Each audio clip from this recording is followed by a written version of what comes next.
Julie, would you call roll? John Bartlemeyer, Here. Jim Hewens, Here. Dave Elliott, Present. Kurt Hart, Here. Brian Holt, Here. Robert Nelson. Here. There will be no comments from the chair this evening. I just want to make a comment that today, I just want to recognize Ed Graham, that was a longtime board member at Fscc Community College. We had his funeral today. He passed away, I think, last Sunday.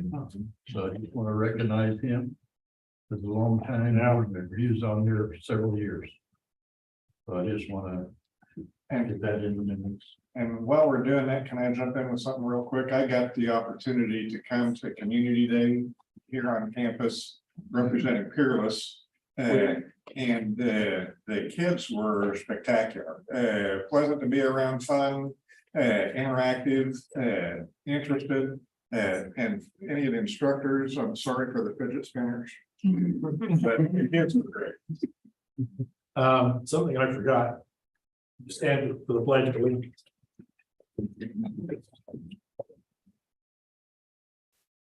I pledge allegiance to the flag of the States of America, and to the republic which stands one nation under God, indivisible, with liberty and justice for all.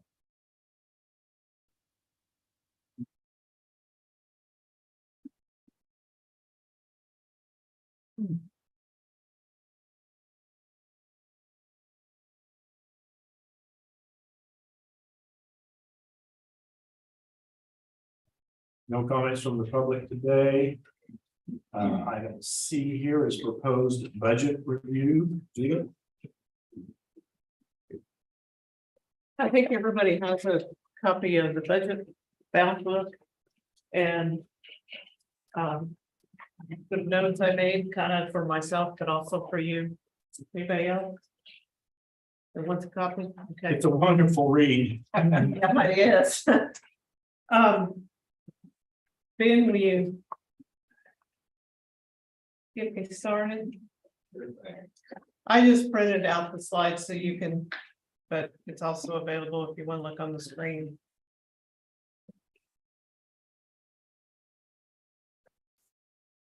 And it's not death by PowerPoint tonight. Julie, it's gonna be this. That's that, yes. Same thing. What's up on the slides is this here. It was just in case anybody back here needed to review it. So I'm gonna kind of review what we did, what we looked at, and then you guys can ask me questions as we go along or at the end of it, however works for you. Okay. I do know how to manage it. And it is a little small up on the screen. So talking about how we arrived at revenue, the first part of our revenue is student-based.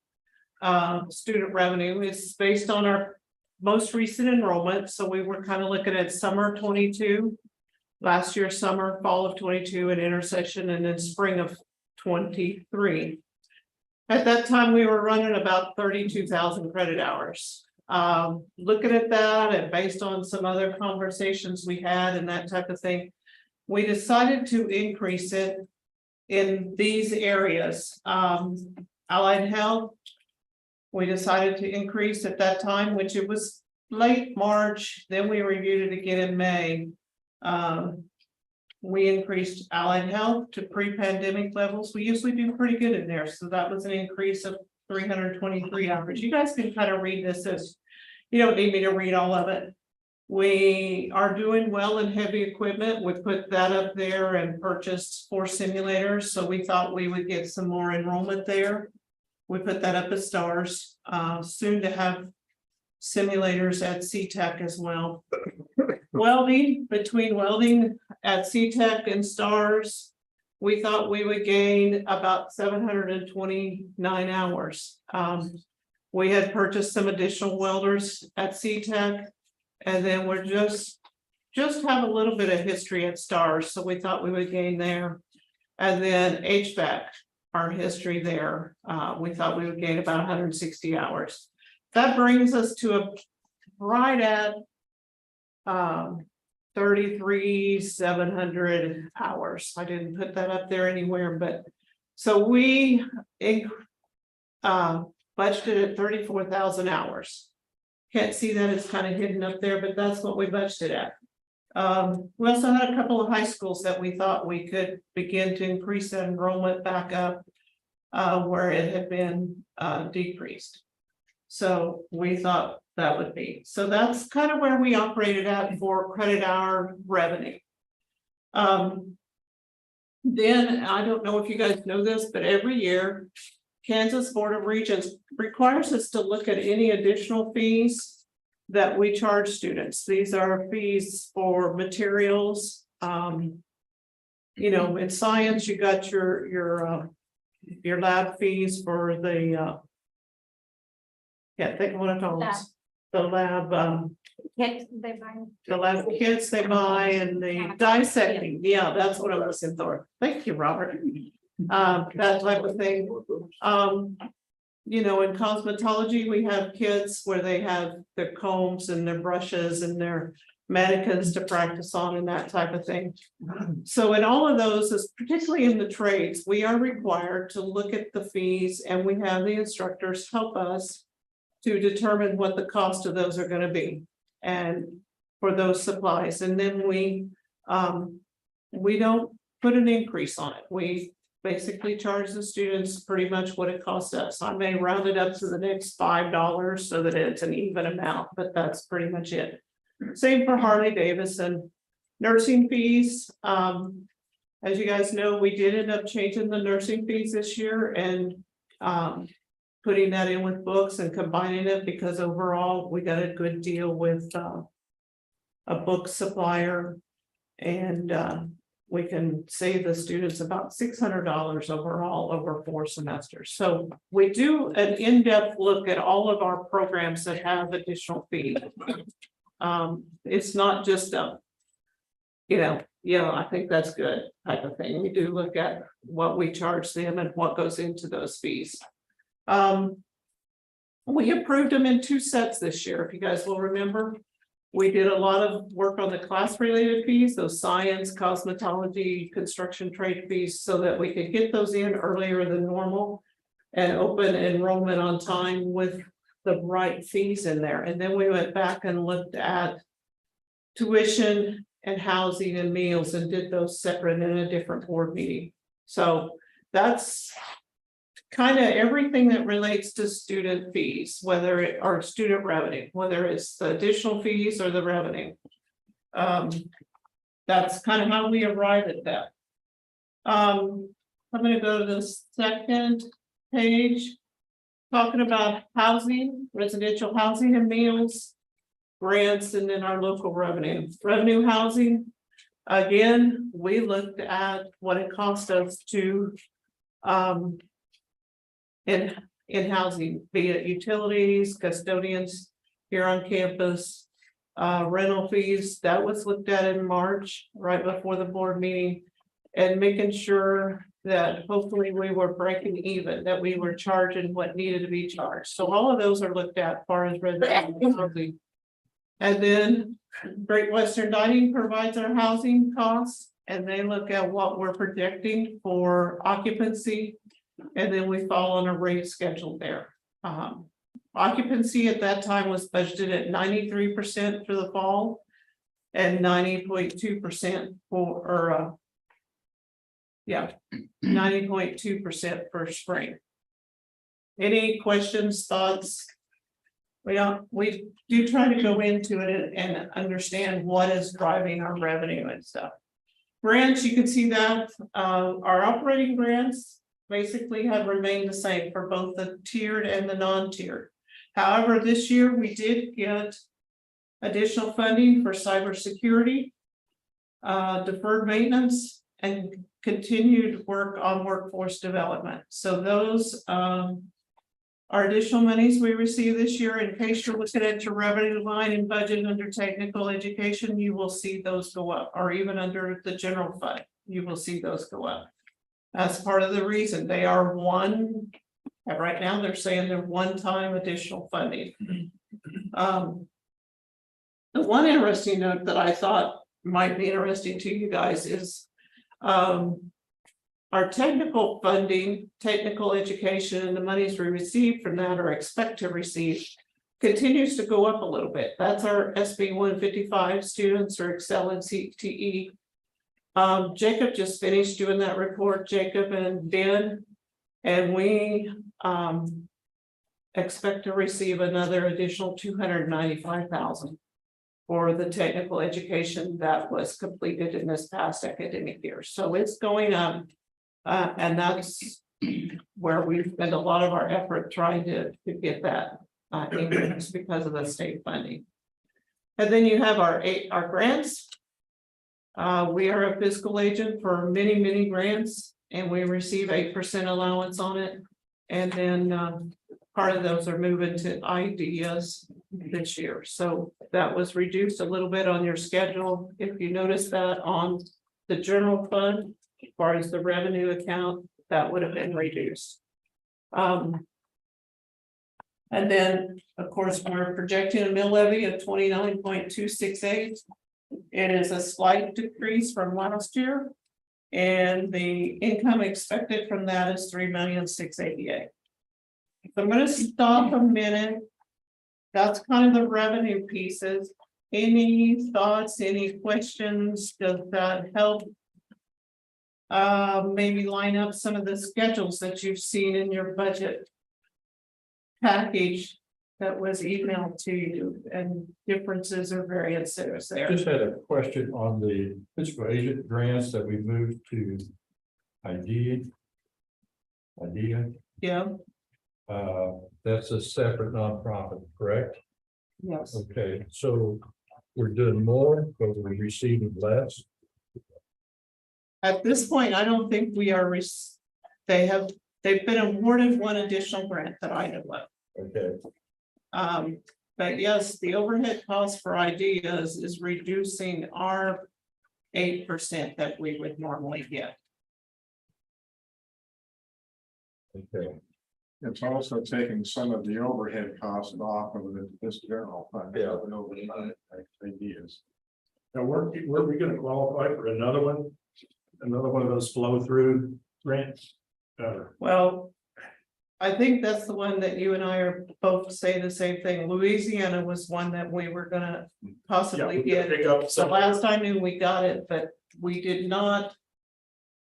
I did not, and I don't think they did, and we weren't approved till after budget was way down in the Okay. process, so we don't have that budgeted at this point in time. So is this separate, another question, the separate company or the days set on the board, right? Is it audited by our auditors? I believe it will be. Okay. Will we Later it will receive a be, yes. report on that? Well, auditors have not been in yet for this fiscal year. I would think so. Okay, Do we see question? Do we receive a copy of the foundations? Yes. yes, that Then we we should, that we do. then we should get one. Thank you. Any other? I have one that's really, sure, the 457,000 on the deferred maintenance there, I mean, what can that be used for? Just anything that's deferred that we think, or is it like, or is it split down into like IT, maintenance, this, that, the other? It is budgeted as revenue. At this point, it has not been identified as to what it will be. Kind of back in our capital improvements area, we've talked about maybe HVACs, parking lots, housing needs, that type of thing, but all of that is kind of to be determined by the board and the administrative team as to where we're going with that. Okay. Any other questions? Okay. Then we'll move on to expenditures.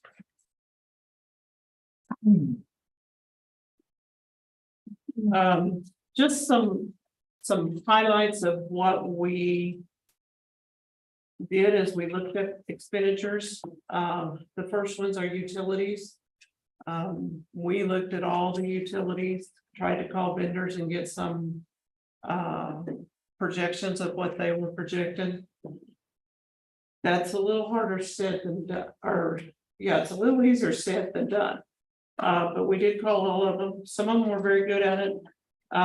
In particular, I know for gas, water and electric, we budgeted a 5% increase. We didn't get real good feedback from them, and so we budgeted a 5% increase. We take, usually happens about March, we go back and look at the 9-month history for the fiscal year for every location, make sure we have a bill for every location, which we kind of do monthly anyway, but when we're trying to compile them like that. Look at the total for the location and then budget 5% on top of it for a monthly bill and then annualize it. You started to ask something, okay? Yeah, every location's looked at. And it's based on 9 months of history. Question. Yeah, Do you have basically what we spend per month on energy costs, utilities? Can we go to like our agenda here? Is that a month or is that 2 months? it's a month. It's 1 month, so we can actually look at that. An average bill is 1 month. Okay. You have to add up all those. Yeah, Yeah, individual. well, they usually total it down. Right. Mhm. yeah. Okay. And we try to identify what location it is. That helps us. Later on, just like when I'm trying to do this analysis 9 months later, it helps me if I have a location on there where I can sort it and get to one location. Everything for one location. The other question, and maybe Jared can answer this. Each building, is it monitored or temperature set? Like, okay, we had a meeting over in the Ellis Fine Arts and we like to froze to death. Yeah. Remember that? Those ones are monitored. Ellis and Bailey both are monitored now since Okay. the remodel at Bailey. They're the only two. Administration can be monitored, but very little. I mean, it's specific to bigger zone controls and administration. I know the Jordan Park Center has to have a Yep. certain temperature. Yep. But seems like every time I go into Ellis, I freeze to death. There's so many units over there, Yeah. Mr. Jim, that do the same area as like, so, Kind of overshadow each yeah, other. yeah, they kind of fight each other sometimes, and it gets pretty chilly in there. Okay. Any other thoughts or questions? Go on technical education. We looked at market costs at that time, and that time was about March, April, when we're looking at things.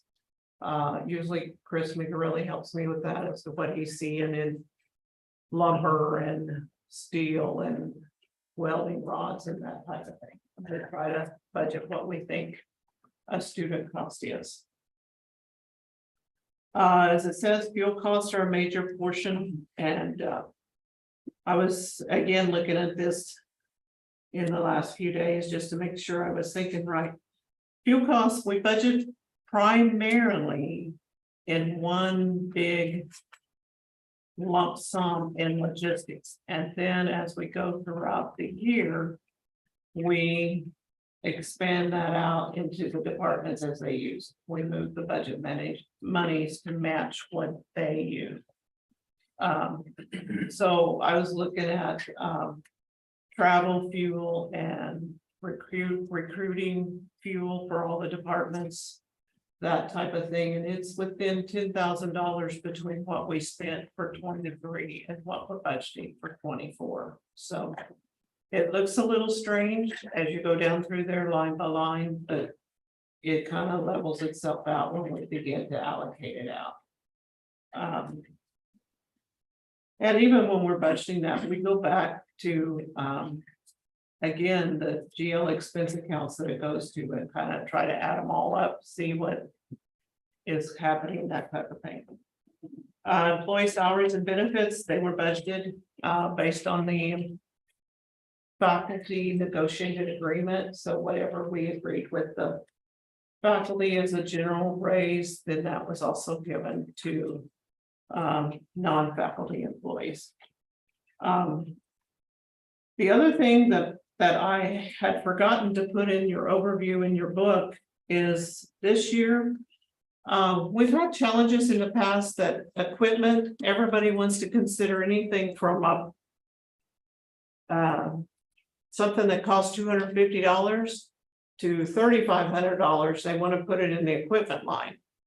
According to, and we use that line to pull out of our equipment for audit. And so there's a lot of times we move stuff out of there.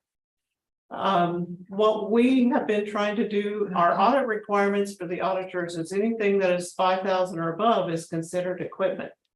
And so to eliminate some of the work on our end of sorting out those things that are not truly equipment according to audit, we've been this year, if a department budgeted $3,000 in equipment, we moved it up to the supply line. Because we know right then and there that whatever they were budgeting to purchase is not $5,000. And so you may see some variances between supply lines this year. It may go across there about even for 2 years, and then all of a sudden it goes up this year. We're moving that equipment budget they would have had in prior years to the supply line. That's kind of a business office challenge to help eliminate some of the extra work there on our end when we come to audit time. So I don't know if that helps when you're seeing some of those large variances or not, but we did do that. So I think that's my last comment on expenditures. Yeah. Any questions, thoughts that you've seen, or you want to hold them till the end or whatever? Okay, onward. Just talking about a couple things. Growth or new programs. Not a lot of new programs, but we do expect to see some growth. Our commercial truck driving program. We had 19 students is what was pulled out of the system in this last academic year. That would included fall 22, spring 23, and summer of 23. So it really didn't get started good. I think our first class was in January. So there was some challenges there, and I think it is going much better. We expect to have 66 students at least. I think Dr. Kadler has challenged us for more than that, but yeah. Most definitely. Huh? Most definitely. Yeah, so that is a growth program. The STARS program up in Lake County. It had 599 credit hours over that same time frame this last academic year. We are projecting that's part of the initial slide showed enrollment credit hour increase. We're expecting at least 260 hours more. Most of that is in welding. Sonia's looking at me like, okay, Julie. No, that is correct, actually, Yeah. I just went there. Yeah, I wondered, it's just on there. So we're expecting more in welding, heavy equipment, and maybe possibly in HVAC. So that, Construction trades as well, because we are starting construction trades over there. yeah, so we should see more. And that's again, where we're gonna see that tech ed funding or, yes, Robert. Yeah, and back to the CDL, how are you recruiting those students? We're not having to do a whole lot of advertising right now. A lot of it is through businesses that know we've started the program, and so they have an employee or a employee they're wanting to bring on that needs CDL training or a CDL license, and so they are doing that. Even I know Chris mentioned the other day, they trained for the Pittsburgh School District, 4 bus drivers. So they're getting a lot of that type of thing. I think they've done a couple things for the city of Pittsburgh. It's a lot of word of mouth right now. Workforce Development is sending us some. Also, We're doing a really, really good job of getting the word out for that program without spending a significant amount on the marketing piece. We've got, I think he said 4 or 6 assistant coaches who are planning 4 4 assistant coaches who are planning on taking it, so they can help relieve some of the pressure on drivers here. They've got someone from Allen County who's interested in coming down, taking the program. And then he's even got a guy from Paola, I believe he said, who doesn't have a CDL, but is willing to drive his truck and trailer down, which we don't know how that's gonna happen because he's not licensed to do so. So we said no thank you on that. But so it's, you know, it's just kind of word of mouth. He did say that there was some other organization that had contacted him about doing some additional driving or training, and then he and I were going to touch base about contacting like Old Dominion and see because they're out of Joplin. Maybe we can get some additional driving opportunities for some of their folks. So a person could be employed and be able to take this. yes, it's not our responsibility for them to be licensed to do so before, but if the organization wants to employ them and have them either working in it or riding with someone, that's totally up to them. I think we're also trying to get on with FedEx that has the distribution warehouse down there to train some drivers. Well, when we had the program before, there was some large company that we were training drivers. Says in Kansas City. Kansas City, it was, I can't think. Yeah, I'm trying to think what it was, and I remember one of the instructors said, Swift. When they pulled out, he said they'll be back, but they never came back.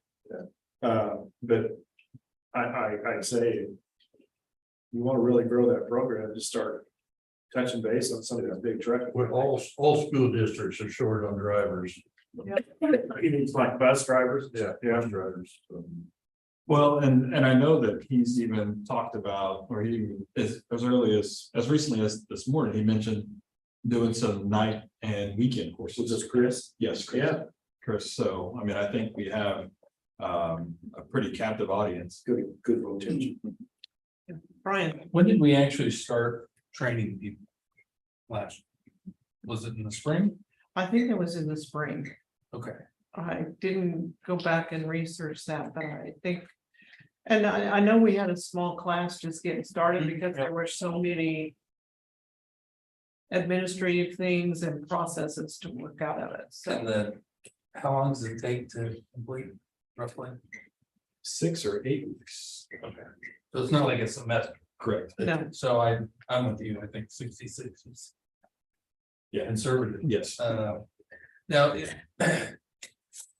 you have somebody from, say, Allen County or Bourbon County, where do they go? Do they have to go to Pittsburgh, or are we doing it here? Right now, we're doing it here.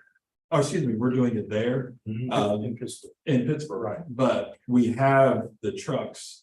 We just need to find the group that is willing to, we don't have enough of a group to just do it here. Gotcha. But as soon as we get enough to do it, I mean, they'll move the trucks up here. I mean, we've already discussed how that would work. As far as getting folks trained here in the county. And one of those individuals in the personnel actions in the consent agenda is a CDL instructor. And he was hired with the understanding that part of his role would be up here. Some of us be under like brings. Right. So we're having talks with what the requirements are on the apprentice side. Chris has been in contact with someone at Pitt State actually to talk about that. That person sits on his board, and so they're trying to figure out how that looks. So great answer, great question. More to come. and then the last thing that we're looking at is a BTEC. Can I go back and say something? Yes, go ahead. This is open discussion. Stars is something that is really starting to take off Mhm. for us in our favor. Jay Allen and his crew have done a tremendous job of getting community support and getting student buy-in. I mean, he's planning a takeover of the entire region, if you ask him, but obviously that's going to be tempered a little bit. But he's doing a great job up there. So we're excited about the partnership that we have with the folks there at Stars and then the Pleasanton USD. So just need to say that. Also with what we call BTech, we're looking for that same type of technical education classes in Bourbon County to start that. So we're working with different individuals in the county. You would probably know more. We have a dedicated advisor here that has technical construction trade experience that is working with that committee. So Rory Chaplin, sorry, I have a 50-50 chance if I mess it up. Rory has been slated as we're reducing his role in advising and we're asking him to kind of spearhead our BTech operation or getting that program off the ground. We are currently looking for a location that's adequate for it. And really, we're looking for one that can house welding, construction trades, and maybe one other program. And that program could be this TBA or TBD, with the idea that we can expand it as we move forward. There is a grant out there that we were made aware of a couple of weeks ago, but just given the timing, we don't have the ability to really go after the grant like we'd like to, just given how spread thin we are. So we're probably not going to go after that grant. So we're going to be looking at some partnerships with local organizations, outside organizations, to really try to get that program off the ground and out of its infancy stages into a good program for the college itself. So On that note, I've already reached out to Roy about on the construction trades, any equipment or anything like that. We're right there to help him out. Awesome. Thank you. I've already reached out to him. Great. We're going to take you up on that more than you know. Free lumber. You got a lot of scrap. Oh. If you can make it straight. We're good. That's all right. This also, I think that'd be a good opportunity for Bourbon County Ready to kind of help facilitate something in this regard. I mean, the housing is an issue that Ready has identified as, one of the primary concerns in Bourbon County, as well as workforce development. So I'll mention that at the next Bourbon County Ready.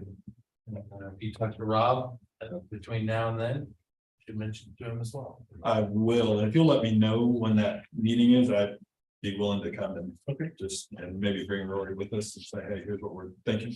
Be great. Okay.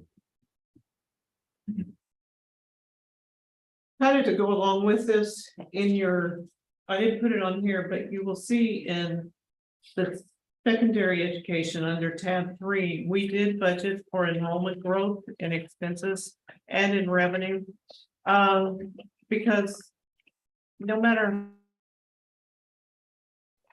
estimate or predict what enrollment's going to be and what costs are going to be, there is always the chance that you under budgeted, and we don't want to go over budget and have to go back and ask for money. So the enrollment growth is there of 400,000. That is for these 3 programs we've talked about in case we need to spend that money.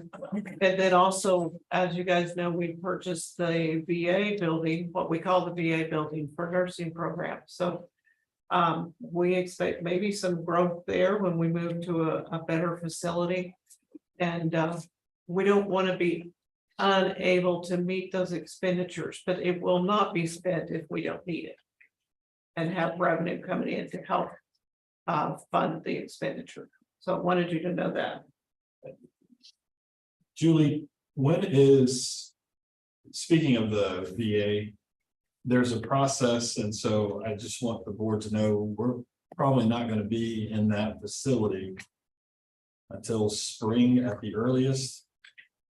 Spring of 24. Yes. I don't think we'll be in that facility till August of 24. Okay. Because we haven't put the plan out yet for That's our, That's for contractors to bid on. That plan should be going out somewhere in September. They're at like 90% of the drawing stage. Should be going out for contractors to bid on in September. And then should make it back in for board approval by our October meeting. So you know, then time to get everything ordered. We're not gonna make it by spring. It'll be closer to August, starting next academic year. okay. I just wanted these guys to be aware of that. And that funding for that is planned to come from the Snyder money, is that right? Anyway, it's the money that we set aside and have a CD on. Yeah, At there's the some money bank. set aside. Yeah, Also, I can't sometimes remember what the name of that is. the VA, Snyder is the VA is still gonna be in there for at least a year.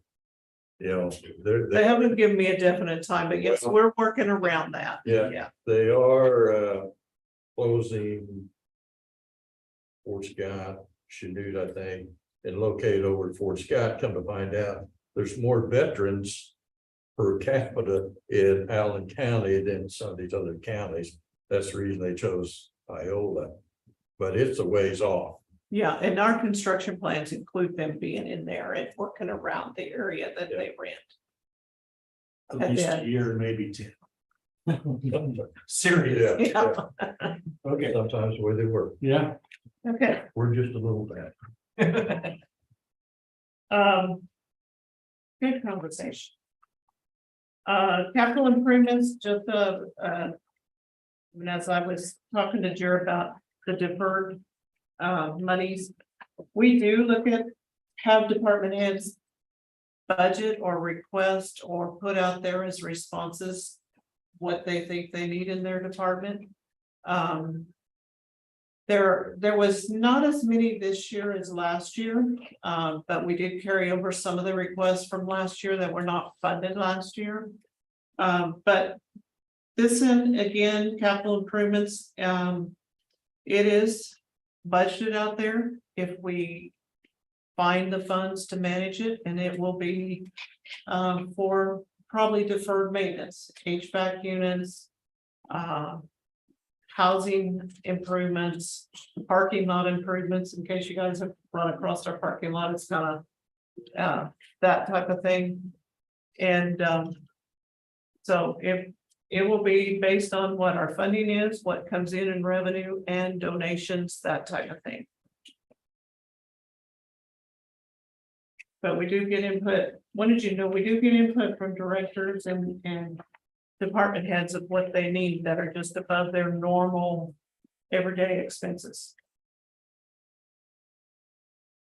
So that's your capital outlay fund, kind of goes with that capital improvement. Sorry, I forgot to hit my little slide.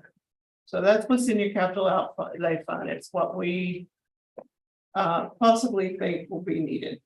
And I know Jared, he's one of those that puts in HVAC units and that type of thing, so yeah, it's in there. So, yeah, Brian, Can I yes, Brian. ask a question?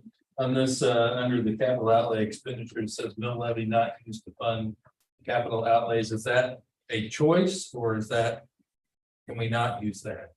We just don't, Choosing not to. we just choose not to. Okay. At this point, yes, we could have a capital outlay mill levy. Some community colleges do. We do not at this point in time. I'm not advocating for that. I was just asking. I heard you ask. And it is a separate mill levy from, Yes. I thought it was. Yeah. Yeah. Any other questions? That's pretty much a summary of revenue and expenditures, what our thought process was.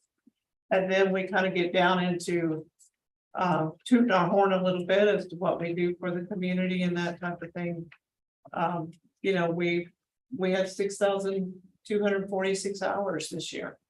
That's up from about 4,000 last year. I think it was 4,300 last year.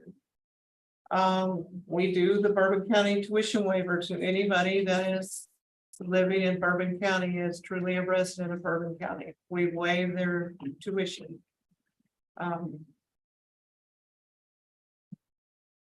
We try to purchase everything we possibly can, given timeframes and that type of thing of when the need is from local businesses. This past year, we paid 84 different businesses that were in Bourbon County, meaning their address that we send payment to is Bourbon County. To the total of over $1 million. That's a little higher than last year. We employ 85 that are residents of Bourbon County out of our workforce of 159. So, and their gross wages are $3,812,000. That's a lot of money going back into the community in houses, groceries, gas. You know, they live in this community, they give back and purchases to this community. So. Backing up something, Uh-huh. on here, community activities and events, and you mentioned Kiwanis Rotary, citywide cleanup, etc. Didn't Rotary Club used to meet out here? They did used to meet out here in Kiwanis did. Yeah. okay, Kiwanis did, sorry, not Rotary. You will be back? That's what I. We have brokered a deal with Kiwanis for them to return. I think in return, I have to be a member too, is that what? But we are, they are coming back out here. This, is it tomorrow? I think it's first week. First week in September? Well, good. Yeah, you know, the other thing that I didn't think about it till you guys mentioned Kiwanis. We provide a lot of use of the Ellis Fine Arts Center to the school district. They have all their music programming out here. Usually any Bourbon County entity that does not charge an admission fee is not charged a charge by us either. So it can be the county commissioners have used it for different things. I think we have Sheriff's Department, let's do it, Sheriff Sheriff Department They're doing has it for used, training. yeah, They're doing that tomorrow. They have one out here tomorrow. Yeah, That's a question. It used to be years ago, like the Ellis Center, I would have to schedule, and I would call somebody to schedule, because we used to have arena meetings out here. Who would we call to schedule Ellis Fine Arts Center, one of those rooms? there Is is, there somebody in that building schedules? no, there's I want to say special request, there's an event request form on the website. Over under the tab that says other, there is a schedule a meeting room or something like that Okay. over there. In other words, it's not easy to find. It's not hard to find, Jim. Who you look, I've used it, so. you used it. Yeah. All day. Okay. Anybody can do it. Yeah, I didn't ask you, you know, yeah. what do you need? How many do you think's gonna attend? Do you need food? Do you need IT Well, I have related had stuff? people ask me, you know, if we wanted to rent a room, who do we call? I said, well, call the office. That was my. But now if I know there's someplace on the web, you can Yeah. go. And they. can Yeah, we call might have Ben bring it up here when we get done, or if he can. Yeah, and Jim, the benefit of that is they can call the office, but that form has a lot of details that we need. Mhm. So even if you call, we're gonna tell you or walk you through that form. So that if you need an IT equipment or you need something else that can be put in, Okay. and your phone number or whoever Yeah, is something else. responsible Well, for that, yeah. The reason I Contact bring this up, my wife and I came in and helped Kurt take some pictures out of one of the rooms last week. So I asked her, so why are we taking these out? Well, they got something going on this weekend. Well, what is it, Kurt? Oh, I don't know. So it used to be, you can go somewhere and actually see like on a calendar. This I is, think there is a calendar out there too. okay, Yeah. where is that at? By the form. The calendar is on the front of the webpage, it's just you have to scroll down. Yeah, Okay, we can pull that up here. yeah. In a minute. okay, now I've seen that, so, Yeah. Yeah, it's. Yeah. Should be on that. okay, Sometimes, but like everything else, sometimes it's not. The thing about the form is it distributes, once you get done and hit submit, it distributes to a lot of different people. yeah, So, you know, I know, your assistant Carrie used to schedule anything that was in academic rooms. or Yes, classrooms. Bailey Hall, yeah. Yeah. And then, Brenda schedules anything that's in Ellis. And I think this building, if it's not a classroom, just this big meeting room, she schedules a lot of stuff on it. okay, because I know it was hard to get in there at one time. And it was really booked up. My thing is, if it's not booked up, why isn't it booked up? Yeah, We want to get people on campus. Well, to me, saying this, oh, it's under other. I think it should be to schedule or to check the schedule, or you want to apply for use of the facility. okay. You know what I'm trying to say, make it a little more. Out on the main page, rather than out on the main Yeah. website, rather than. Yeah, and just don't put Ask Dave on there. As do. Yes, Dave. We're redesigning our website, right? Yes, Well, there you Okay, go. there you go. Now's the time. we'll take note of that. I'm serious, it's like dealing with my wife, she says, well, you should know, you have to click this little icon. No, I don't, because it tells me, well, you know, that's how I see it as, if it's not printed out. Yeah, Okay, yeah. You didn't say that on the internet. She knows. Just today, we were doing something, well, why do I do that? Well, Tom's wife and my wife went to the same school, I think. I have to refer to the calendar. I think we covered everything here on this page. The last thing I had was financial aid refunds to students, part of its impact on the community. Our students and I believe local businesses, I've noticed some businesses ramp up when they know what our refund schedule is going out. They know students have money. Walmart knows that they'll be out to buy their big screen TVs or whatever it is. So last year we refunded $1.8 million. A lot of that goes back into the local community. The kids really do spend it around here. Whether it's snacks for their residential room. Trying to remember that, Tom, you knew what I was struggling for. you mean a resident halls? Yeah. Okay. They'll go buy snacks, crackers and cheese, peanut butter. Tom probably knows some other things too, but yeah, they go buy that. And specifically, I wanted you guys to know, we just pulled this for some analysis we were doing. Out of that $1.8 million that we refund overall, 508,000 of that is refunded to Bourbon County residents. So there is a big part of what activity that Fscc does that goes right back into the community. So I'm open for questions, comments. I might make a comment. You talked about the being in the community. We just had school starting. I think it's really neat. The athletes go out, and I think that's a big show of the college. It's a really nice public relations thing that people. So, tell your coaches, thanks for that. Absolutely. Good thing. It'd be kind of early for some of those guys. Well, thanks to the faculty, because they were willing to accommodate our needs and have our student athletes out of the classroom. And they work with them. I haven't heard of any issues on the faculty side, so thank you to the faculty. That certainly does plant the seed with the little ones early. So- Education matters. Yes. Any questions you guys think of between now and September? September the 25th is the meeting that we will approve the budget. And then I'll send it to the county the next day and to the state and all of those good things. Any questions you have?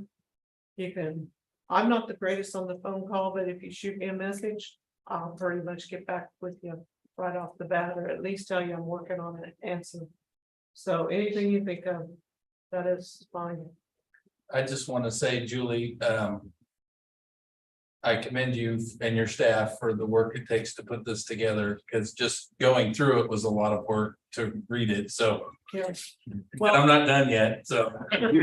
there may be questions to come, huh? Yeah, but this has been, I really helped me in terms of some of the assumptions that went into the numbers, so thanks for putting that together. I didn't even think about sending that out. It seemed like when I finished this, it was like, well, I should have sent that instead of some of the executive overview. So I may do that and not ahead of time.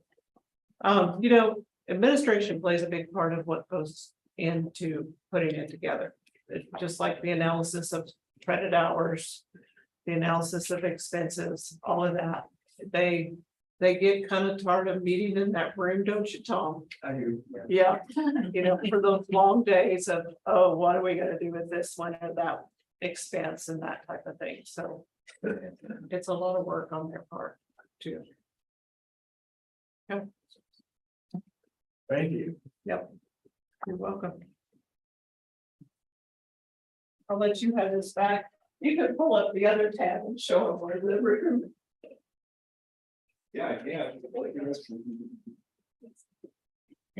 Who do we have? There's a form. There's a form. Buried on the website. It's pretty. Is there a thermostat anywhere out here? Right here. Then you lower it. You wanna lower? I mean, raise the other. Yeah, I'm about ready to chop some furniture. Firewood. You're not gonna get very much firewood out here. Well, that table over there is looking pretty good. Okay, so we're gonna try to. Both of them go here. About Sorry. No, it isn't. and then somewhere down there. Right there, it says Fscc area request, go down, yep, Okay. and that's it. Click on that. What you do?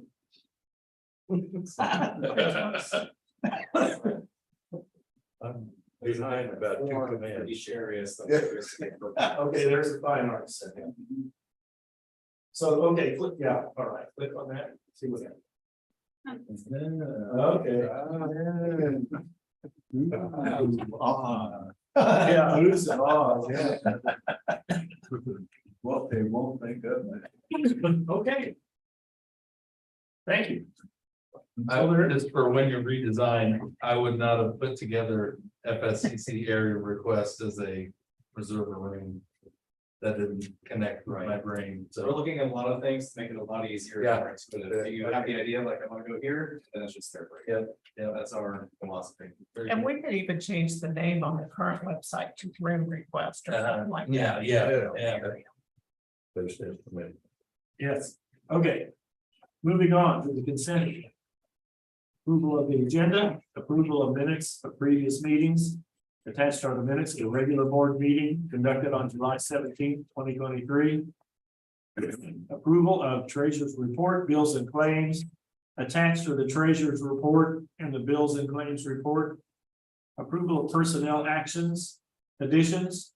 Jason Kegler, president. Effective July 24th, 2023. Ezekiel Tenorio, assistant men's basketball coach, effective August 19th, 2023. Ronnie Jackson, CDL instructor / examiner, effective August 28th, 2023. Separations, Jacob Reichard, director of institutional research, effective September 1st, 2023. Lawrence Alford, theater manager, effective September 1st, 2023. Nick Mora, assistant men's basketball coach effective August 16th, 2023. Transfers. Selena Moses from financial aid officer to assistant director of financial aid effective August 1st, 2023. Ben Souza from network specialist to director of institutional research effective August 28th, 2023. Chris Larson from lead IT technician to network specialist effective August 28th, 2023. It's recommended that the consent agenda items be approved as presented. Is there any discussion? I just had a clarification. What is institutional research? What position is that? So the college is responsible for an enormous amount of data that we are required to collect and then report out. Recently, you all approved the transition from Poise to J1.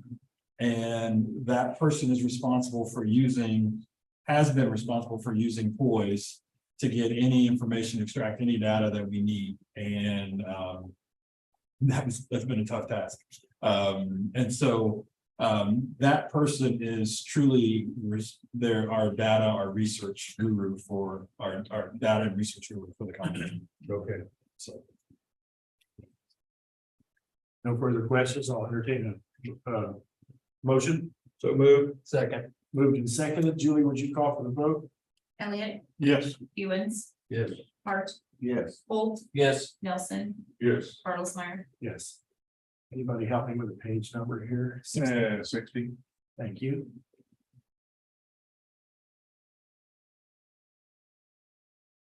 There's no quick way for me to scroll down there.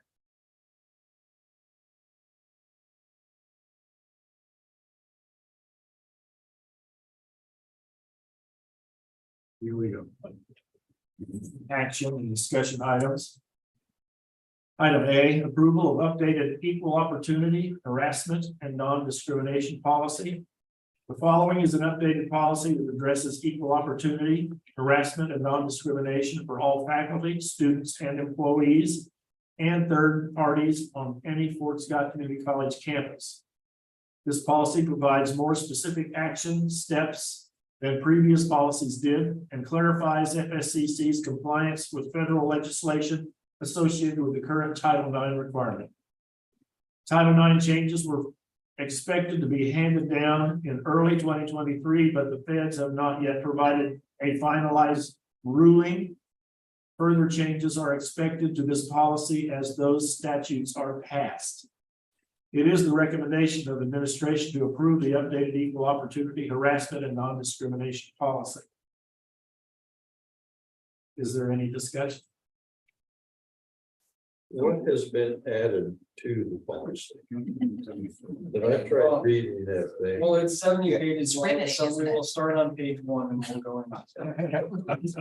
Well, when more stuff is brought up, other federal, are we going to have to redo this? Yes. So really, this, it's a huge process and they keep revising it. It seems whoever is in office is going to revise this specific, policy and requirements, every 4 years. And so when the last administration, presidential administration was in, they made some changes to the whole Title IX policies and everything, which required all institutions that got federal financial aid to follow these procedures. And so the new administrations that is in, they are again going to make changes to it. They were expected to be last May. And that was actually, when was it, 21? They're going to make changes, and then again, and so they keep pushing it back. It is a very long process. It has a lot of requirements that FSCC and other institutions are required to be able to offer to students or employees when a grievance is filed, exactly what the next step is. And goes all the way through a complete process where it ultimately ends up as a trial. And so it's a very set formula of how it works. And this 70-page document really breaks down not only what happens institutionally, how students can report these types of things, or the employees can report these types of things, where it goes, what's the step by step process when one of these complaints come in. And so it is very detailed, and really make sure that we are doing what we absolutely need to for the complainant and the respondent. It's been a lengthy process to try to change it. Anytime because this is part of the federal registry, anytime it goes up for changes, there's an open comment time. They have like over 1.5 million comments that they had to review on the changes. And that happened last time as well. To give you kind of an idea of what has happened, it's gone from a less formal, because prior to this recent change that we're adopting here, it was not as formal, it was not as legalistic. Now, this has prompted a lot of institutions to truly move to an attorney and let the attorney put this process, remedy this process for us.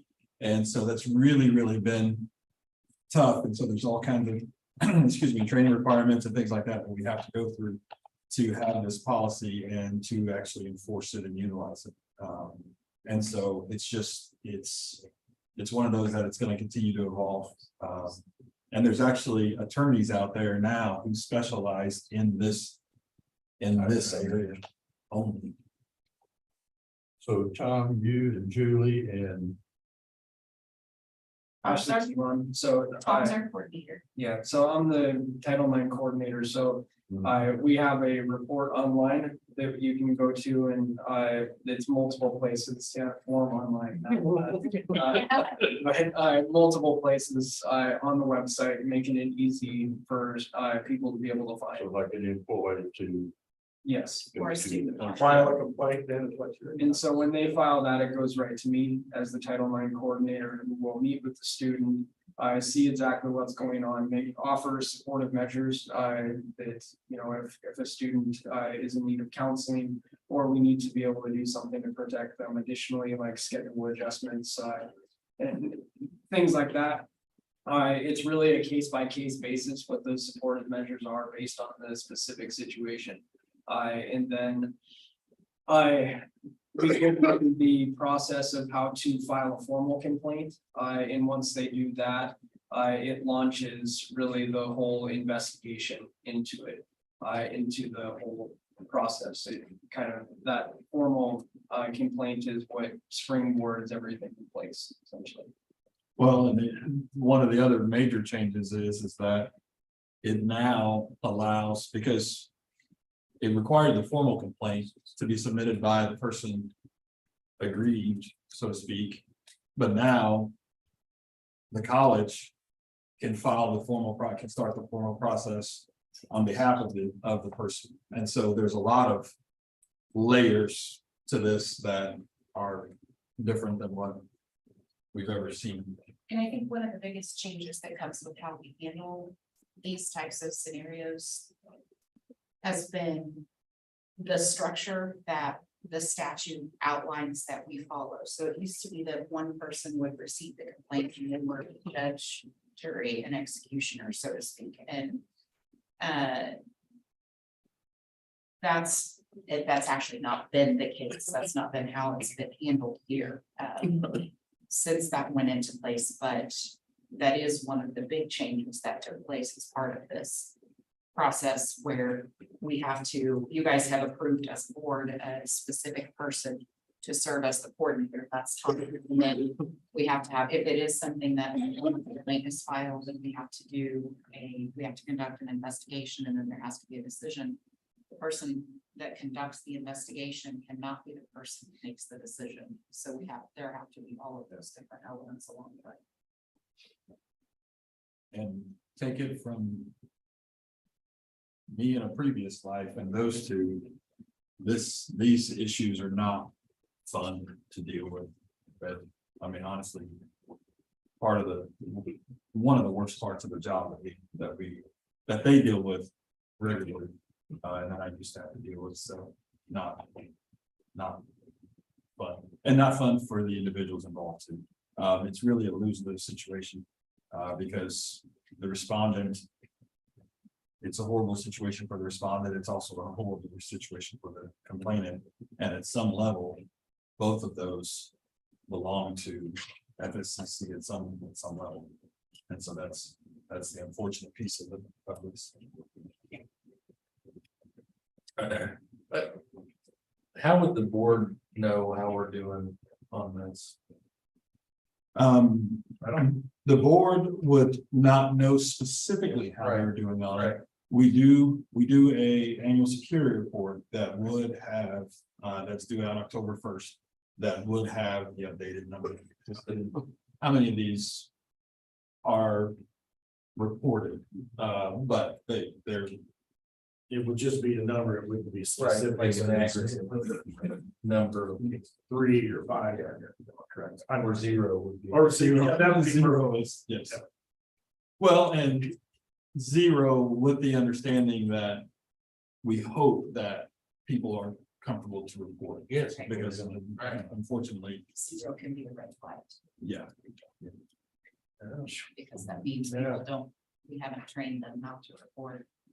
Or our structure of accepting reports is on.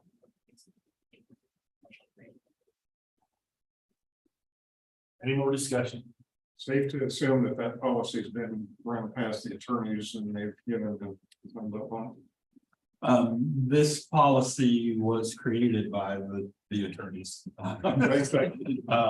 It's to be fair, it's run through ATICSA, which is the Association of Title IX Administrators. And so this is the one that they give their seal of approval for. Perfect. I'll entertain a motion. Second.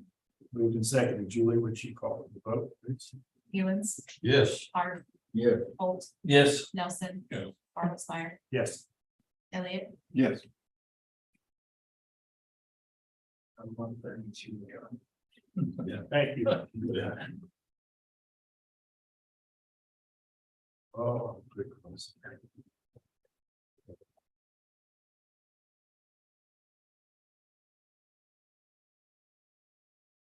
Is board policy the next? Yes. Consideration. Oh, you said 133. Oh, there we go. Item B. Consideration of generator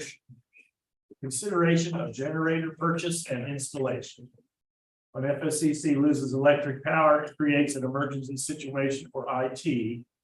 If the interruption of service is projected to be over 45 minutes. This also creates issues with freezers and coolers for food service. Along with this, we also provide a network closet for USB 234 for internet service through CAN-BRID. All of these areas need to have a backup source of power to keep things operating and are in close proximity to each other. We have provided attached quotes for the 3-phase generator. Power from the generator back to the electric panel has been quoted by Brock Electric. Electric power from generator back up to panel. Brock Electric's bid $13,754.15.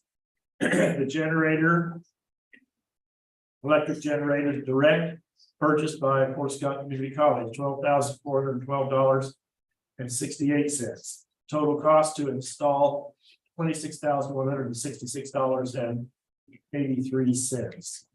The administration recommends approval of FSCC maintenance purchasing the generator for $12,412.68 and installation by Brock Electric for $13,754.15 for a total of $26,166.83. Is this something we talked about a month or two ago? Back in June, I think. Yes. Yeah. And so I only have one question. Yes.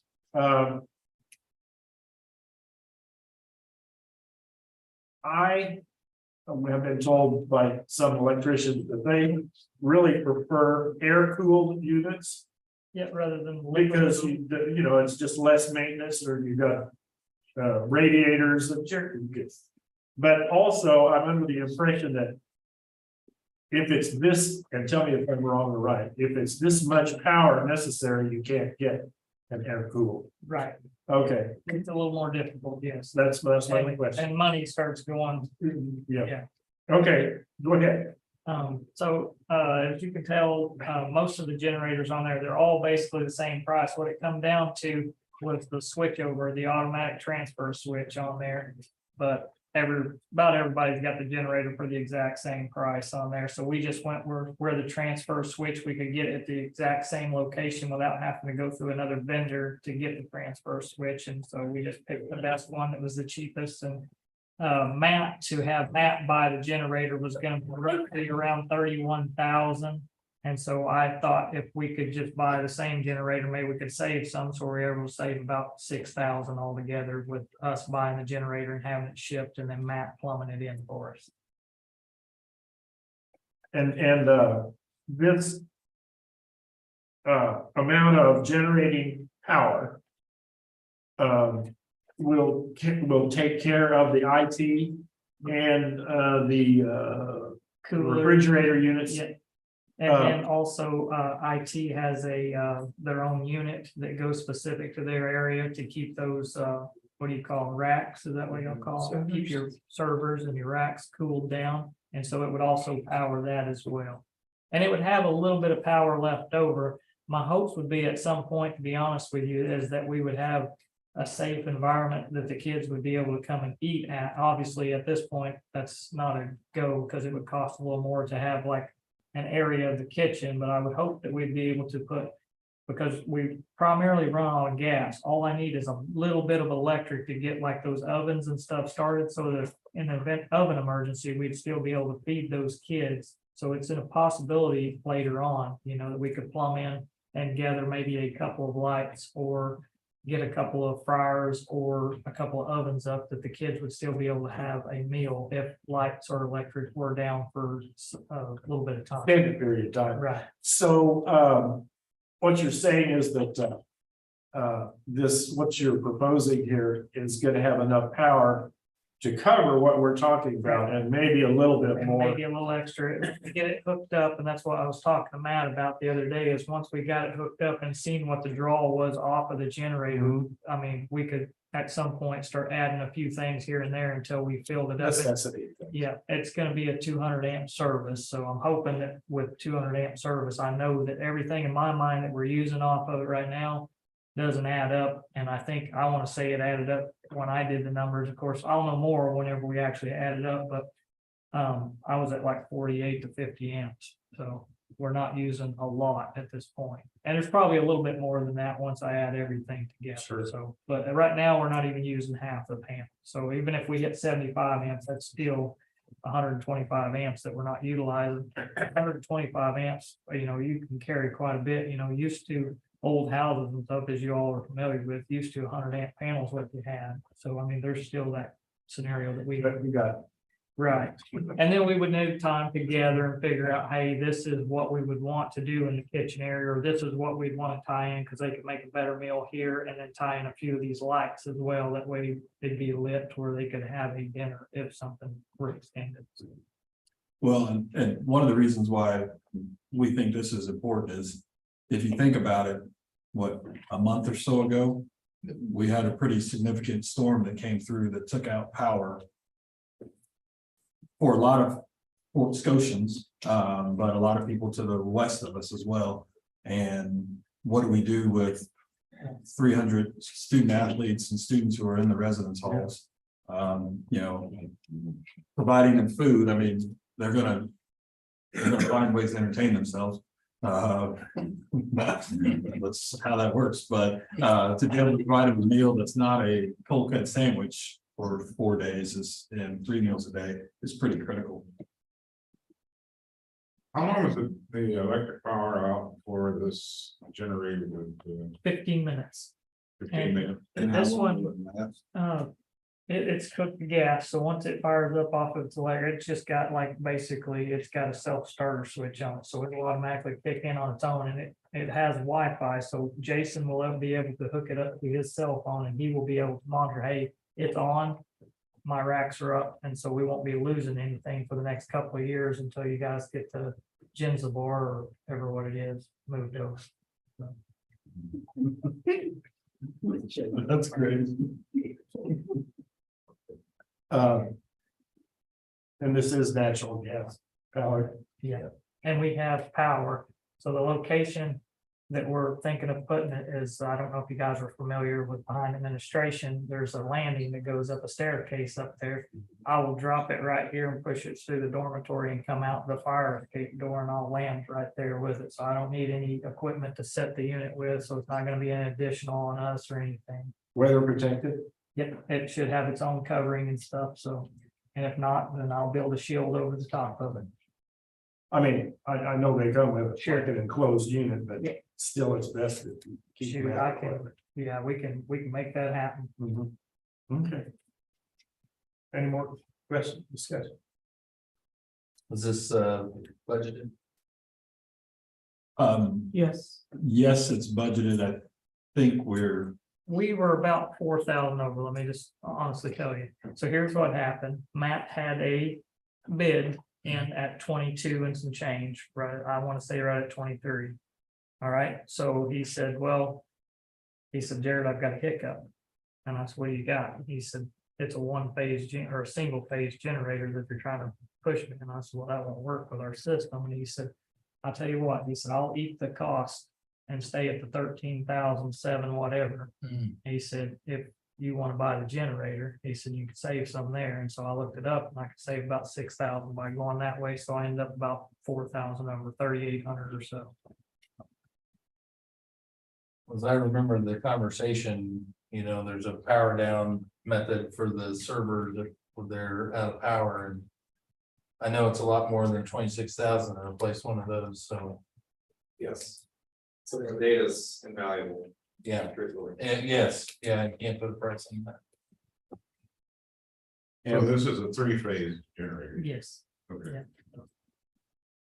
And the times we live, the power could go away. I mean, you know, anything can happen, so. I just think it's a smart move, really do. Never miss, you'll miss it if you don't have it, so. Well, in the past, we have had to use the USD to move our food as soon as our coolers have gone down over things like this. This would keep us from having to pull our food out of here and then having to, you know, 4 hours later when it comes back on. Hurry up and get it back over here so the kids could have something. The food that's in the freezers, are we already paid for that? Is that the college? Yes, sir. Okay, yeah, there you go. There's Well, that's probably my understanding. I'm 20 grand That's food in great. there anyway.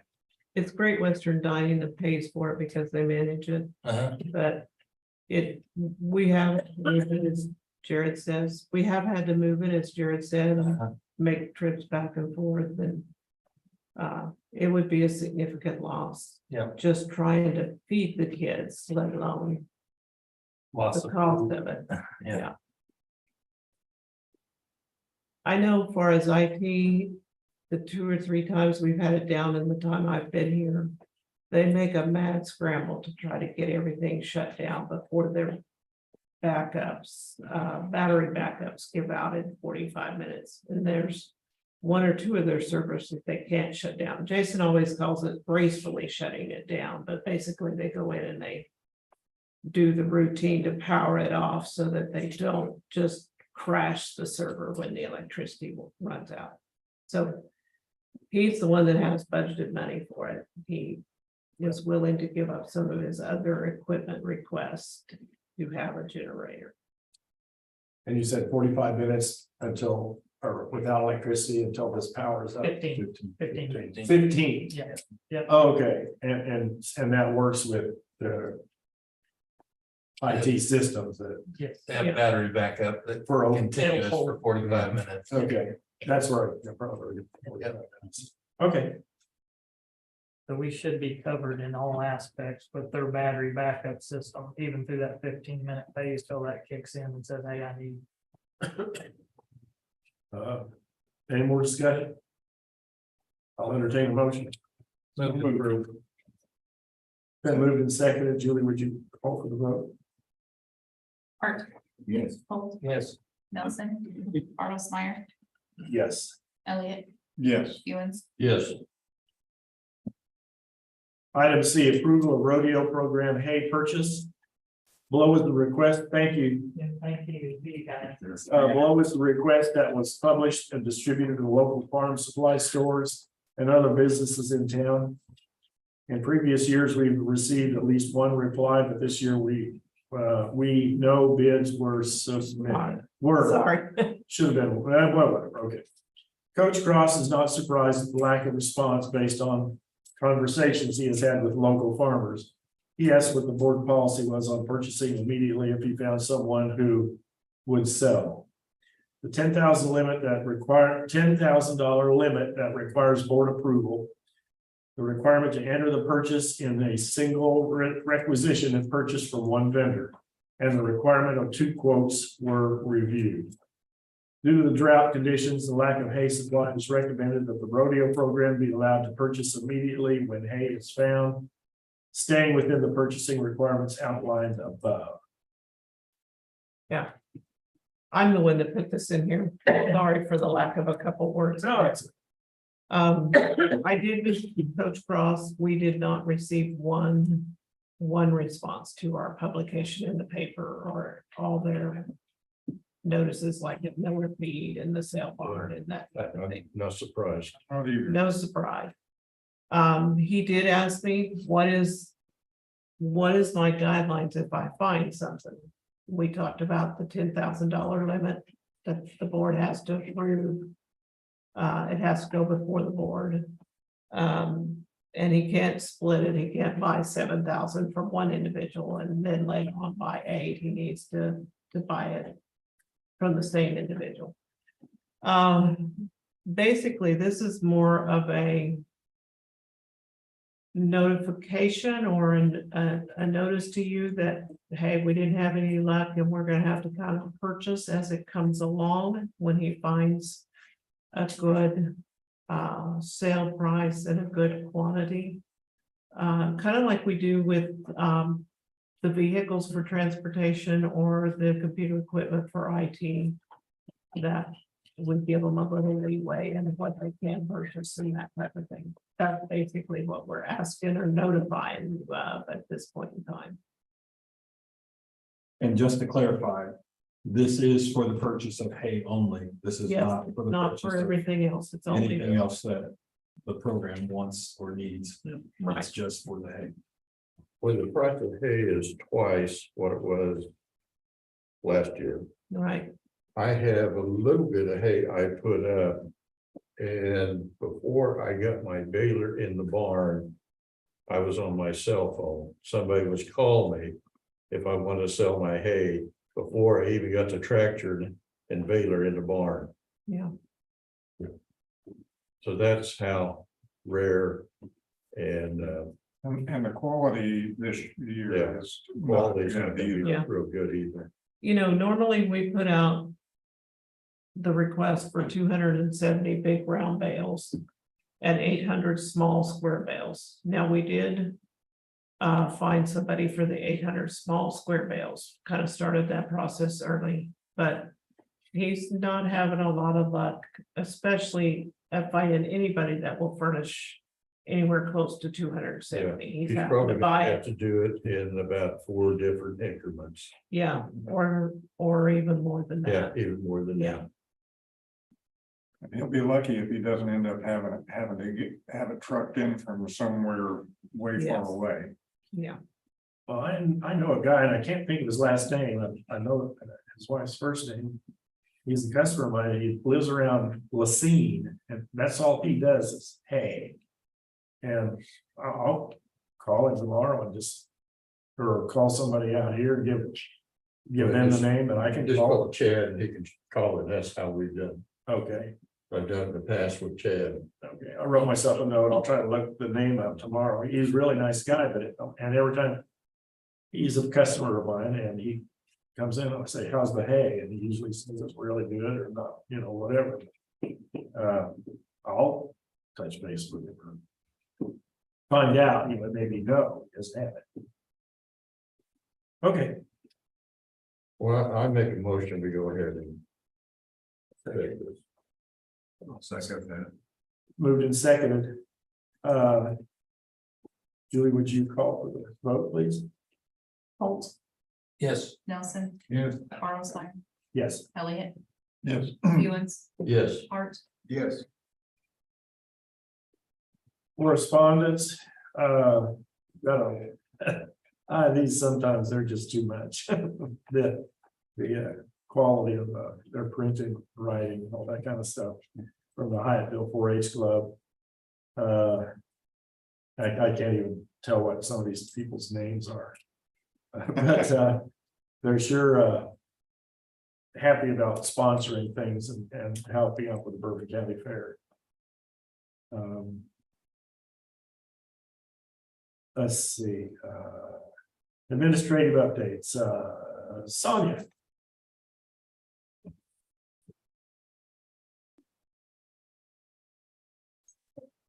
Did I catch you off guard? Yeah, because I didn't know I was supposed to, but Oh, okay. Yeah.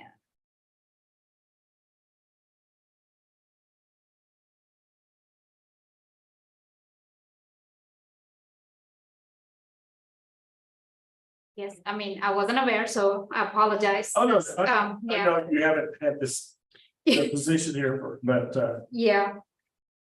So, this is where I ask the vice presidents how, what they're doing, how things are going.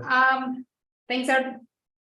Because I'm still trying to do my old job and stepping into this new role and working with actually Kabor and Chris to get our heavy equipment program certification. We are planning on, even though the classes started last year for us, we are providing our students NCCER level 1 and level 2 credentials, but we don't have an Fscc certificate for them. So I'm working on that to get it approved through Kabor. First thing is getting it through our curriculum committee, and then it's going to come to the board to approve it, and then moving forward with that. And my goal is to have that in fall of 2024, going forward. And the students who have already graduated from here and who have taken classes, we provide them with credit for prior learning experience, and so that they can also get the Fscc, because there are some people in their family who are the first ones to graduate from a college. So working on that. The other thing I am going to be doing is John Deere certification. They are wanting to do 1-year certification, so that is the next plan. Changing that from 2 to 1. I mean, we have an associate of applied science right now, but they want to offer a certificate program for 1 year. So students have the option either take a certificate or just do associate of applied science. So we'll have both. So that's another thing I'm going to be working on. Dr. Kegler told me today that esthetician program, it was, I guess, approved by the board. Am I right? Yes. So that is going to be my next thing. So those 3 things are the big 3 things for this year. We have a multi-location visit from HLC. Heard from them, I'm going to say this month, a couple of weeks ago. Since we have multiple locations every 5 years, they send a peer reviewer to come here and visit our locations. And they have identified Harley-Davidson building and our Stars location. That's going to be the 2 locations they're going to be visiting. And as an administrative team, we have decided that we're going to ask our peer reviewer to come in spring, because right now we have a lot going on, and they are okay with that because they told us to pick either fall or spring, and so we're probably going to go with spring at that time. Yeah. And we have a quality initiative report to HLC. We did the proposal in summer. that was approved, and now HLC is wanting us to do a quality initiative proposal, which is part of our accreditation. We are on open pathways, so 10 years, so that is due November 17th, and our comprehensive evaluation is due in 25. So they'll be coming here to do the visit. Thank you. Yep. Julie, do you have anything else to say? I'm really kind of talking tonight. Okay. And sorry, that budget meeting was way more than what you needed. No, that's okay. I want to give you your chance if you want. The notes are in here. You can see what some of the things that we've been doing as far as the departments. Elijah and Selena, they've had a VA compliance audit and they passed that with flying colors. They've done some other training, far as compliance, and they're doing some. Selena is really excited about J1 or Genzabar, so she's in there looking around and doing sandbox playground type things, and she's really excited about that. But they're working right now and they're beginning to get caught up. They were not able to pull down what they call ICERs, which is our information for FAFSA, because of a software glitch on the federal side until May. So they've really been challenged the last couple of months to get what could have been done anytime from November on as students applied. They were piled with that, and so they worked really hard the last 2 weeks, been here late trying to get things in and that type of thing. But I asked them today, it's beginning to level out a little bit, and they feel a little less stressed. The business office, and one thing I am proud of, as far as between the business office and financial aid is, and it's been kind of a thing that they chose to do it. We have not made as many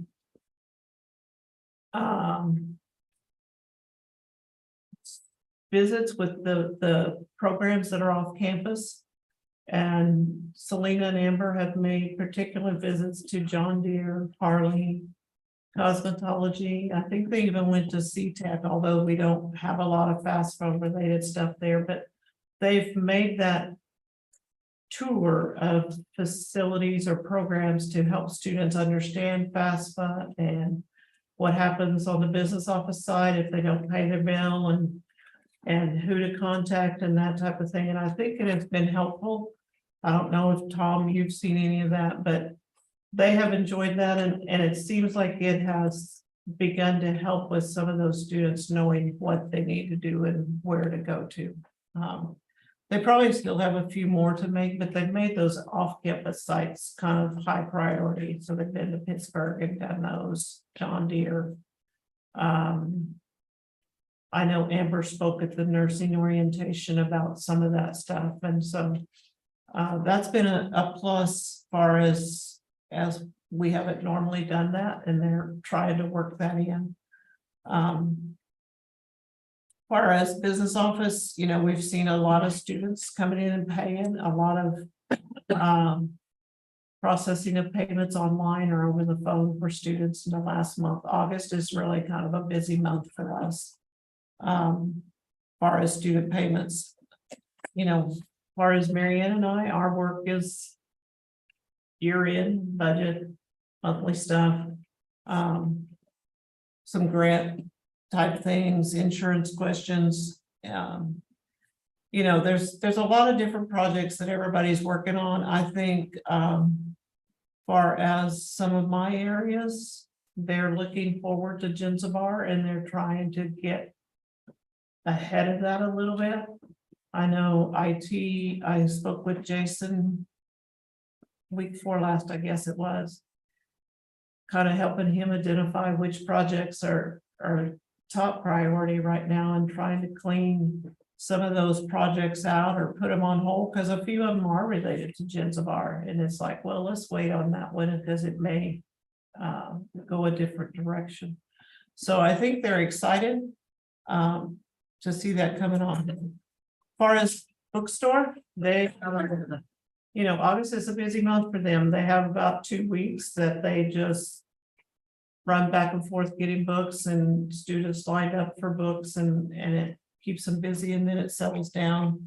We opened the dining hall August the 1st, so that's been a plus, and it's nice to hear those students out there. They enjoy themselves. I think they enjoy the food. We had steak and shrimp night the other night. That was pretty good, I have to say. And it was fun to listen. Their conversations level or the joking and the laughing goes on when they really have something good to eat. So not that they don't serve good food all the time, but you give them steak and shrimp and they're really pleased. So just the normal things.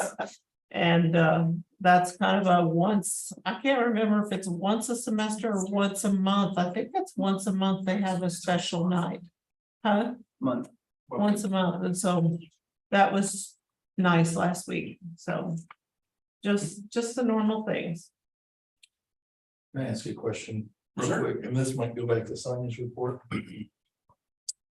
The heavy equipment simulators, I mean, are those all paid for in terms of grants and stuff? I don't recall if that has been ramped up or if we're still working on. Heavy simulators, we got 400,000 right up front, which is about half of what the grant was.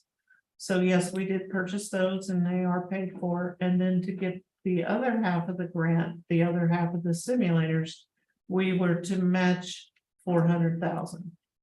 The last report I seen from Ralph, where we're kind of finish up that reporting through June, we were at like $391,000. We're right at that 400,000 where we can get the other 400,000 that were part of the grant and purchase the last half of the simulators. So we're right there. And that's a total of 800,000. No, I mean 8 simulators. Yeah. Okay, thank you. Some of which will be here and CTEC. Right. I want to be first to sign up to drive the windows here. And as I Yeah, I recall, was that's thinking- part of the motion when we approved it. I think so. I think so. I'm thinking you might have to go through some training with Chris. OSHA 10 and A new thing for me to do. Is that That's it. okay? Luke? We had a meeting with the student athletes when they first moved in, talked about all the rules, regulations, drug tests. Things like that, went really well. We also had a mental health speaker come in. He was an old coach, it was mandatory for all, student athletes. It was really good. Got a lot out of it. The kids really enjoyed it, talked to him after, got a lot more referrals and things going to see mental health, people coming to see me. So it was really good, use of time. We also, like Brian said, we had the student athletes out at the schools. They love it. It lights them up. It's a lot of fun. They get to wear their uniforms, go out, give high fives, do the tunnels, do all that stuff. The kids love it. Got a lot of good responses back from that. We also, the new thing that we're doing, I got contacted. I can't say too much in case someone's listening, but we do Make-A-Wish. Reached out from a local kid in Fort Scott. We're going to be doing, she's big into rodeo, and we're going to be doing something at the rodeo. We already have vendors getting boots, hats, jeans, vests, the whole shebang, and it'll be a lot of fun. We're doing it October 7th at our alumni rodeo, and she's going to be queen of the rodeo and do a whole bunch of stuff. We got a whole bunch of activities planned, and it's going to be a lot of fun. Chad and Callie are extremely excited, and the kids are pumped up. And we're going to be, it's going to be a lot of fun. Awesome. That's cool. So. Luke, was that it? Yeah, I'm good. I have a question. Oh, yes. How's the gym? Oh, it looks great. It's cold. I had to wear a sweatshirt the other day. Really? I'm sitting there we had a 5-game tournament. And by like the 3rd game, I had to put a sweatshirt on because it was cold. So that was the first time, usually I'm dripping sweat in there, so it's And on top of the AC works for sure. And on top of that, we are planning, not really, but we have thought about purchasing earplugs, those Yeah. disposable earplugs for people because it's so loud. Is it really? It is. It's very loud, Robert's been there. And he wasn't even there when it was full.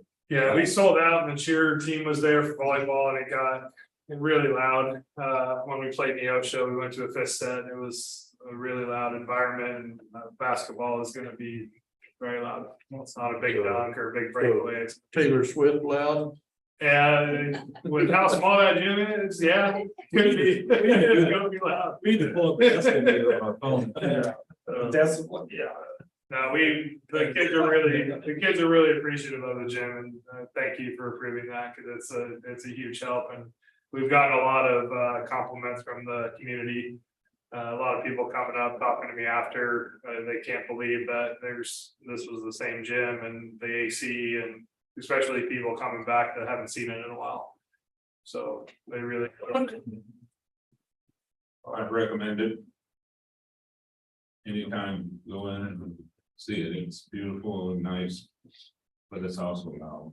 Yes, very much. You said that 3 times now. Yeah. I did put a report in the packet today, or for today, with all the areas that we get to work on. Overall, it's been a good start to the semester to have the kids and faculty back.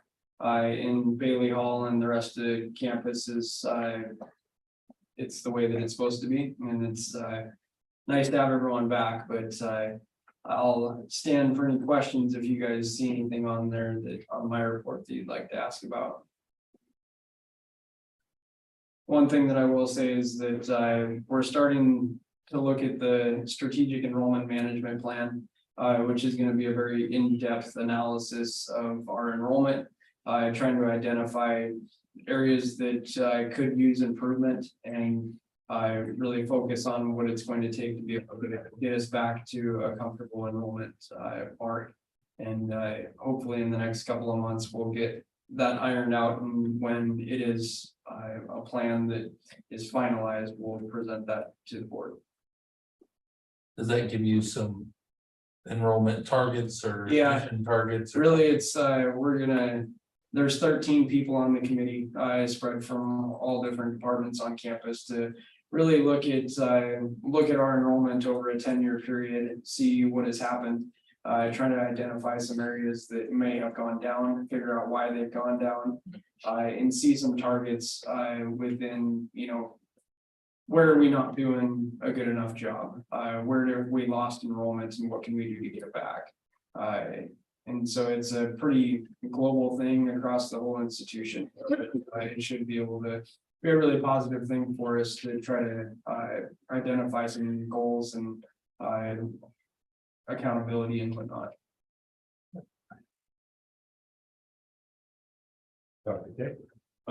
Just a reminder that the college will be closed on next Monday, will be the day for the Labor Day holiday. That is September 4th. We do have a group of faculty and staff who are participating in the Old Settlers Days over in Uniontown next Monday. And I believe Jim will be there. We'll be there. With your what model? Model T. Model T. 1920. 1920 Model T, and he'll be driving that, but that is not going to be pulling the 42-foot trailer that the college. At least you got I don't have a hitch on it. Okay. Well, that would be why. We can weld one on there. I know somebody who can do that for you. No, we will have a group of faculty and staff over there. We did purchase some shirts from a local vendor to give away at that event to throw as part of the parade and part of our activities. As you guys will remember, that's one of the things that I felt was very, very important that we do. And so we're gonna hold true to that, and next week will be our first opportunity. If someone wants to come and ride on the float or trailer or whatever it is that we're doing, it is totally fine with me. And I will show you We had some banners made that look like this. Thank you to Jared Dorsey for creating this, that we're gonna put on the trailers as we're going through. The QR code takes people. The QR code takes people to the college's website and our socials, and because as it's going through here, I'll just hand out. You guys I can. get the new X, it's not Twitter anymore, it's X. He did. That was all him. So you guys can just take one and pass it.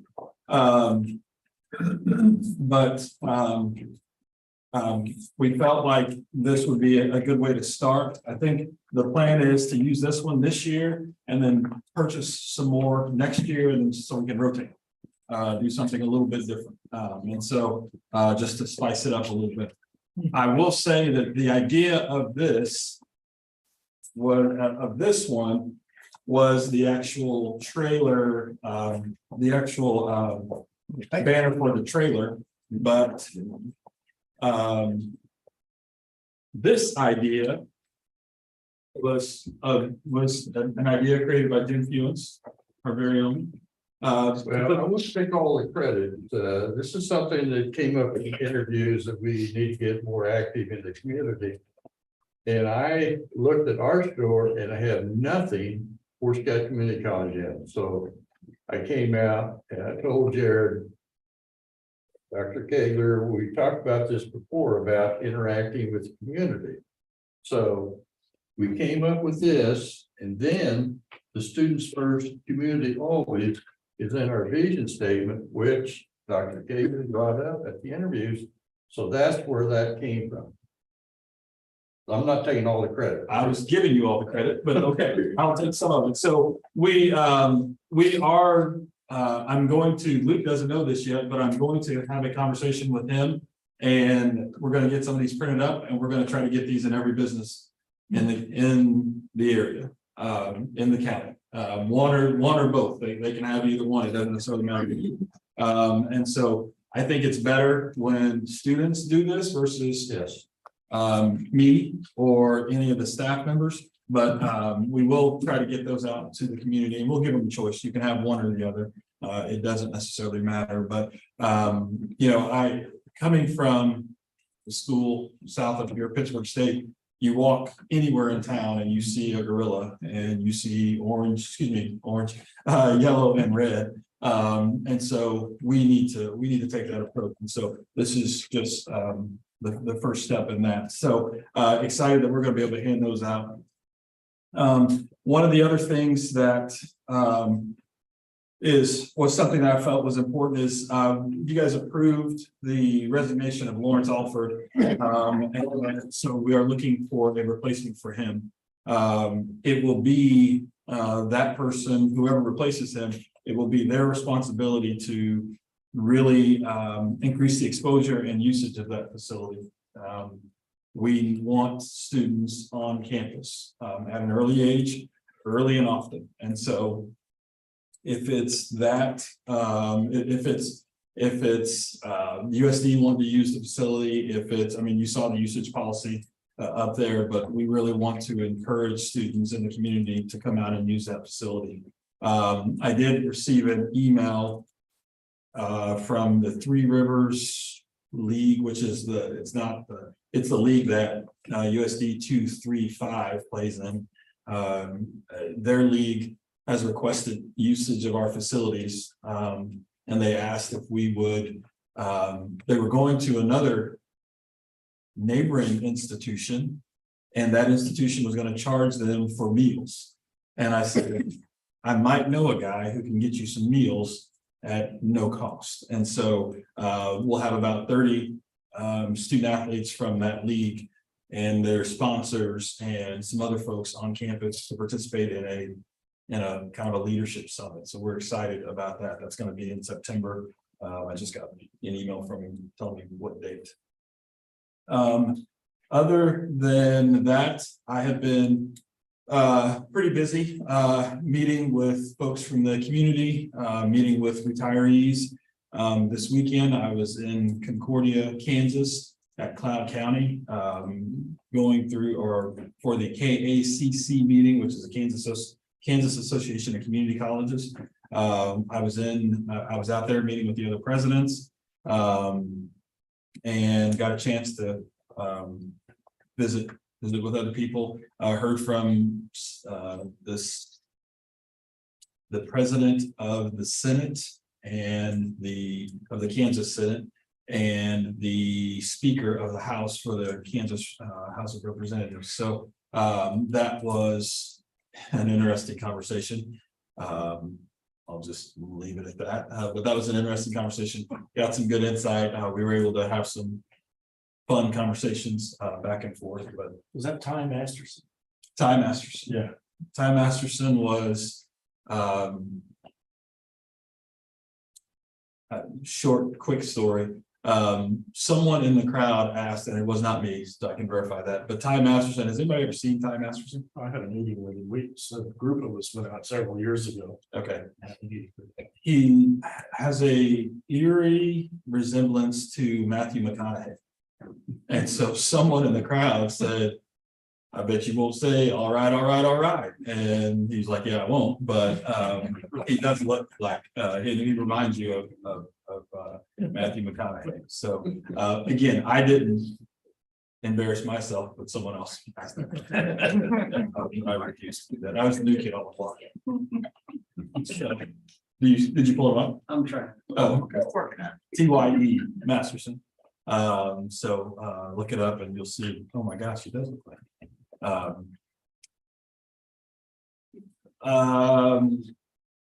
Any other questions? Any questions for me? Before I came out here, I stopped at Walgreens about getting out in the community and exposure. And I went back, got my drugs, come back out. Your prescribed drugs.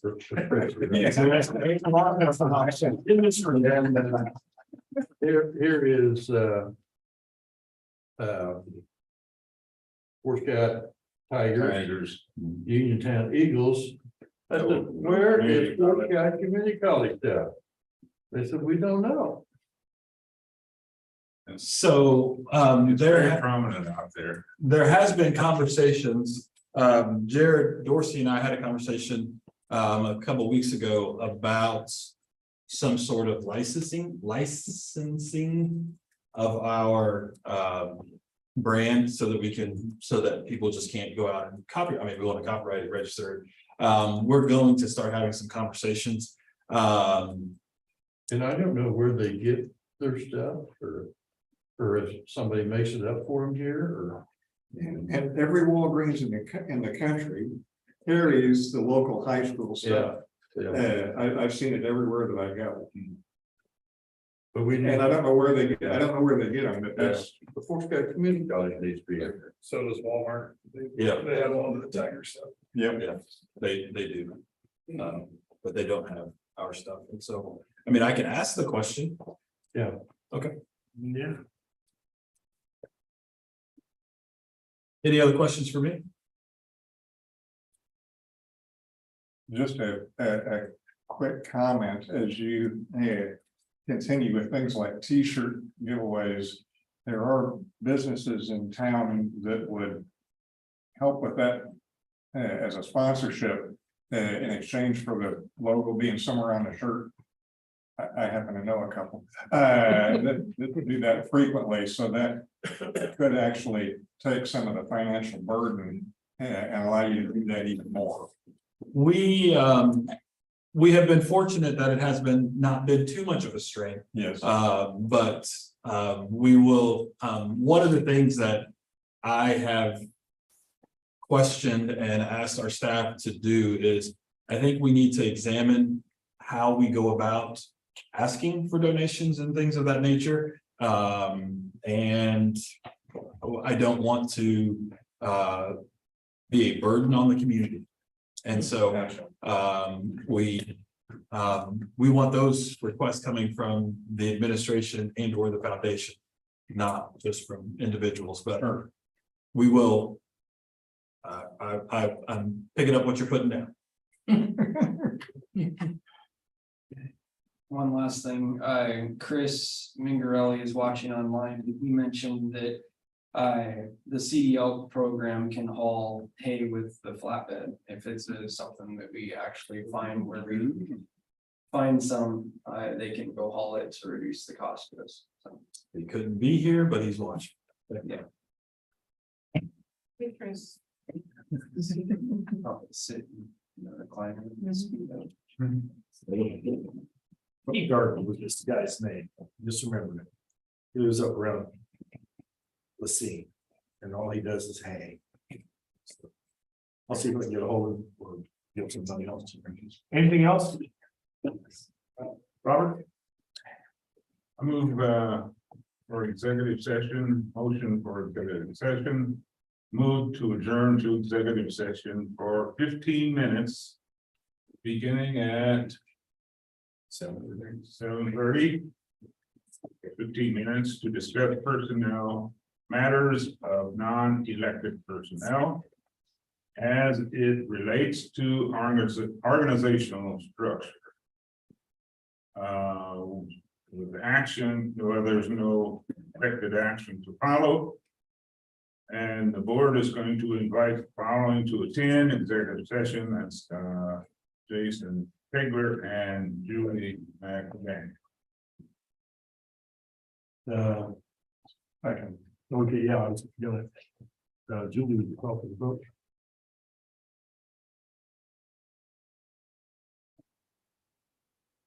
Nelson, Yes. Bartlesmeyer, Yes. Elliott, Yes. Fewens, Yes. Mark. Yes. Yes. Okay. The move to adjourn, I thought it was saying something different. You can take shares with us. I think usually. Are there any chairs in there, Tom? No. Okay.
Motion to return to regular session. So move second. Julie, if you call for the roll. Elliot, Yes. Hart, Yeah. Nelson, Yes. Orensmeyer, Yes. Yes. Stevens. Yes. Motion to adjourn. So moved. Second. All in favor, say aye. Aye. Opposed? Meeting's over. Thank you.